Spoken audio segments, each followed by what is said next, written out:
Ini adalah video yang viewsnya itu mentok di 200-an views. Dan ini adalah video gua yang kebetulan viral, FYP. Viewsnya itu bisa ratusan ribu. Dan di video kali ini gua pengen ngebahas dikit kenapa sih videonya itu bisa mentok di 200 dan kenapa ada video yang viral dan apa sih penyebabnya dan gimana cara mengatasinya. Dan di video kali ini gua bakal bahas dikit buat kalian. Nah, biasanya misalkan kalian adalah konten kreator pemula, pasti nih sering ngalamin nih itu mentok di angka 200-an views. Jadi misalkan kalian ngupload 10 video, 20 video, ya kadang-kadang mentok segitu. Nah, sebenarnya views kenapa mentok bisa di 200 itu gue udah bahas panjang lebar di sini.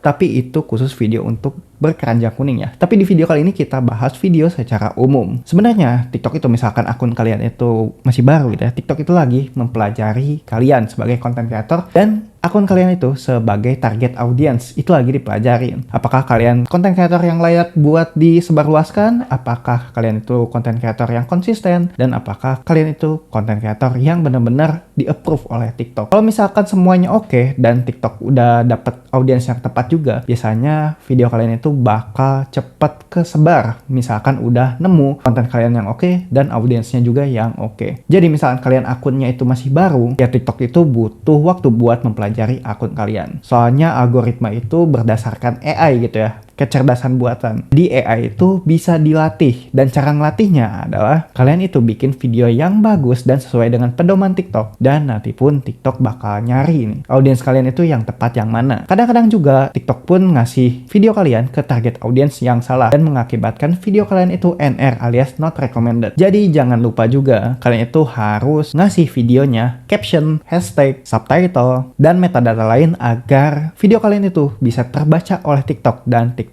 pun bakal nyari nih video kalian itu cocok buat siapa. Dan misalnya TikTok udah nemu satu video kalian yang kebetulan viral gitu ya di target audiens yang tertentu, TikTok pun bakal nggak ragu lagi buat ngasih video-video selanjutnya ke audiens yang sama. Maka dari itu misalkan akun kalian itu masih baru, kalian itu harus tahu konten kalian itu seperti apa dan target audiensnya itu harus ke siapa. Nah selanjutnya misalkan kalian pengen viral di TikTok, sebenarnya mekanismenya gampang tuh ya.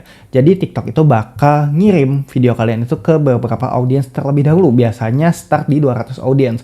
Nah misal dari 200 audiens itu ada yang ngeklik, ada yang nge-like, ada yang komen, ada yang nge-share, ada yang putar ulang, dan retensi penontonnya bagus. Artinya video kalian itu benar-benar bagus di mata TikTok. Maka dari itu, selagi videonya disebar ke 200 views, video kalian itu harus benar-benar berkualitas. Semakin berkualitas konten kalian, semakin gak ragu TikTok nyebarin ke halayak yang lebih luas. Biasanya step awalnya itu di 200, 400, lalu langsung ke 1000, 2000, dari 2000 bisa langsung ke 10.000. Kalau udah sampai 10.000 artinya video kalian itu benar-benar layak buat viral. Dan tinggal nunggu momennya video kalian itu bakal hidup. Benar-benar cepat pergerakannya. Jadi kalian juga sebagai kreator harus bersabar nih misalkan pengen video kalian viral. Mungkin viralnya itu nggak akan cepat gitu ya. Bisa seminggu, bisa sebulan, bisa ya setahun kemudian gitu. Yang terpenting TikTok itu udah tahu konten kalian itu harus ditargeting kemana. Biar algoritmanya itu yang bekerja secara natural. Tapi sebenarnya kalian juga bisa loh mengakali algoritma TikTok. Caranya gimana? Ya caranya konten kalian itu harus di-share ke akun yang lebih besar daripada kalian. Atau enggak audiens kalian yang nge-share kepada teman-teman kalian. Nah itu biasanya berpeluang lebih cepat buat viral. Apalagi misalkan beberapa kriteria ini terpenuhi. Nah, setidaknya ada beberapa penyebab video kalian itu nggak direkomendasikan oleh TikTok.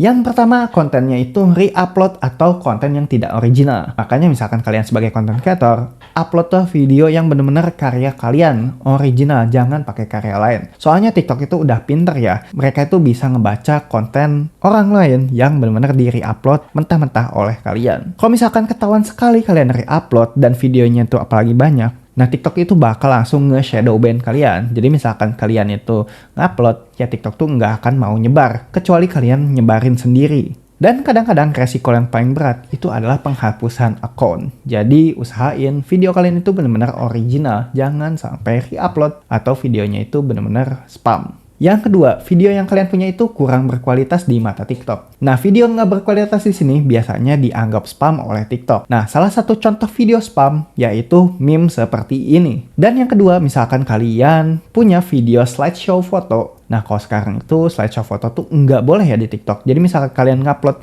video slideshow foto, Yang TikTok pun bakal langsung ngecap video kalian itu not recommended. Nah, misalkan kalian videonya itu slideshow, lebih baik kalian ganti ke foto slideshow dan kalian masukin caption dan juga sound biar videonya itu viral. Soalnya misalkan kalian pakai foto slideshow itu lebih mudah viralnya daripada kalian pakai video slideshow. Malah video slideshow-nya disangka spam oleh TikTok. Apalagi video slideshow yang isinya itu keranjang kuning. Makin di-banned akun kalian. Dan selanjutnya untuk video, usahakan kualitas videonya itu bagus ya, dengan cara kalian itu pakai kamera yang bagus, mikrofonnya yang benar-benar bagus, lightingnya yang bagus mungkin, dan editing video kalian itu yang benar-benar bagus. Kalau bisa pakai stiker, lalu filter dari TikTok, atau enggak kalian pakai subtitle gitu ya di video-video kalian. Jadi TikTok pun bakal nyangka kalian itu adalah content creator yang niat. Dan yang terpenting, video kalian itu harus relate dengan audiens yang kalian sasar. Biar TikTok pun nggak bingung gitu ya, nyebar konten kalian kemana. Apakah konten kalian itu harus disebar ke orang yang suka nyari tutorial, apakah suka nyari rekomendasi gitu, atau ke orang yang suka masak, ke orang suka naik gunung, atau ke audiens-audiens lain. Jadi tentukanlah audiens terlebih dahulu sebelum bikin konten. Dan yang terpenting, kalian itu harus kreatif. Jangan bikin konten re-upload apalagi spam. Yang keempat, dan penyebab yang keempat, video kalian itu pasti lagi kena pelanggaran oleh TikTok.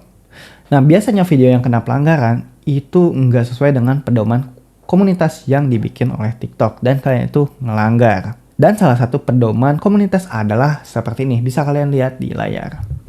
Nah, salah satunya adalah keamanan dan kesejahteraan remaja. Seperti gangguan makanan dan citra tubuh, aktivitas dan tantangan berbahaya, ketelanjangan dan juga exposure tubuh, konten yang menjurus ke tema seksual, konten yang mengejutkan dan mengerikan, perjudian, alkohol, tembakau, narkoba, dan lain-lain. Ini bisa mempengaruhi video kalian dan tidak direkomendasikan oleh TikTok. Makanya videonya itu enggak berkembang, apalagi FYP. Dan yang terakhir adalah video yang berkeranjang kuning. Nah, biasanya video biasa dan juga video berkeranjang kuning itu beda treatmentnya oleh TikTok. Nah, kalau video biasa itu langsung disasar ke target audience yang ada di akun kalian gitu. Jadi TikTok itu bakal ngerekomendasiin ke orang-orang random. Tapi misalkan video berkeranjang kuning, video kalian itu bakal dinilai oleh calon pembeli. Apakah calon pembeli itu suka dengan video kalian? Sampai ada pembelian kalau bisa. Atau penonton pun nggak suka dengan video kalian. Ngecek keranjang aja enggak, apalagi nonton sampai habis. Nah, biasanya tantangannya di situ. Kalau TikTok udah ngasih video kalian dan dilempar ke para calon pembeli, itu seleksinya itu lebih banyak daripada video kalian itu disebar ke orang-orang biasa. Karena misalkan ada keranjang kuningnya, kita tuh harus ngumpulin share, like, komen, putar ulang, klik produk dan juga penjualan produk. Dan situ ada 6 penilaian yang harus kalian penuhi biar video kalian itu FYP. Kalau misalnya ke audiens biasa, cuman ngumpulin share, like, komen, putar ulang, dan juga retensi, ini udah cukup. Maka dari itu kalian harus tahu nih, audiens kalian itu butuhnya apa dan kontennya seperti apa. Dan ini adalah studi kasus dari akun gua. Nah, video ini udah 341.000 views. Dan bisa dilihat video ini tuh interaksinya banyak banget ya dengan audiens. Dapat like 3.000 like, ada yang komen sampai 100, dan di-share sampai 221 orang. Dan videonya di-save ke 585 orang. Artinya video gue itu banyak interaksi dan benar-benar direkomendasikan oleh TikTok. Nah, sekarang kita bedain nih untuk retensi time-nya. Nah, bisa kalian lihat, nah grafiknya itu nggak langsung turun ya. Nah, penonton itu di 3 detik pertama, dia tuh masih nonton. Dan selanjutnya videonya itu landai. Nah, kalau video seperti ini biasanya direkomendasikan oleh TikTok. Soalnya ada 30% lebih yang nonton di 3 detik pertama. Dan grafiknya nggak anjlok gitu ya, tapi melandai. Kalau grafiknya melandai, itu artinya videonya normal. Dan video ini traffic terbesarnya bukan dari FYP ya, tapi di pencarian alias discovery and recommendation. Dan kata kunci pencarian yang relate dengan video gue adalah iPad Gen 10, iPad Gen 10, iPad 10, iPad Gen 10, dan kamera iPad Gen 10. Jadi semua keyword tentang iPad, nah video gue itu bakal masuk dan juga kena kepada target audience. Dan berbeda dengan satu video ini. Jadi gue ada satu video yang viewsnya itu 213 doang. Dan yang like ini cuma sedikit, cuma 6 orang. Dan di-reshare ke 2 orang. Nah, artinya video gue itu nggak direkomendasiin kepada target audiensnya. Nah, bisa kalian lihat. Nah, retensi penontonnya ini benar-benar anjlok gitu ya. Nggak selandai video yang tadi. Jadi anjlok di awal gitu ya, di 3 detik awal.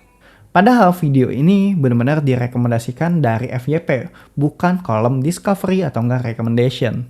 Tapi walau trafiknya itu kebanyakan FYP, Karena gue udah targeting di caption dan juga metadatanya, nah kadang-kadang video gue juga tampil di discovery and recommendation.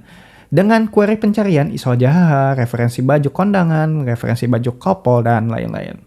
Nah, jadi misalkan kalian bikin video, kalian itu harus bikin video yang benar-benar berkualitas. Dan kalau bisa, retensi tontonnya itu benar-benar panjang gitu. Dan penonton pun puas dengan konten kalian dan sampai nonton ke detik terakhir gitu ya. Apalagi misalkan video kalian itu ditonton secara berulang oleh audiens. TikTok pun bakal suka dan ngerekomendasiin kepada orang-orang lagi. Tapi view mentok di 200, itu belum tentu video kalian sebenarnya jelek loh. Tapi emang sih, TikTok aja sih yang salah ngasih konten kalian ke audiens yang benar-benar salah gitu ya. Apalagi misalkan kalian akunnya itu masih baru. Jadi TikTok itu butuh waktu buat mempelajari targeting audience. Nah, berbeda kasusnya misalkan video kalian yang viewsnya 200 ini diupload dari akun yang benar-benar besar gitu. Biasanya viewsnya itu melonjak drastis gitu ya, walau video kalian itu jelek. Nah gitu, resiko misalkan kalian adalah pemula, pasti mentok di 200 views. Soalnya algoritmanya itu masih belajar untuk mempelajari konten kalian dan juga audiens kalian. Dan gitu. Dan thanks ya buat kalian yang udah nonton video ini sampai akhir. Dan misalkan ada yang mau ditanyain, kalian boleh langsung komentar di bawah.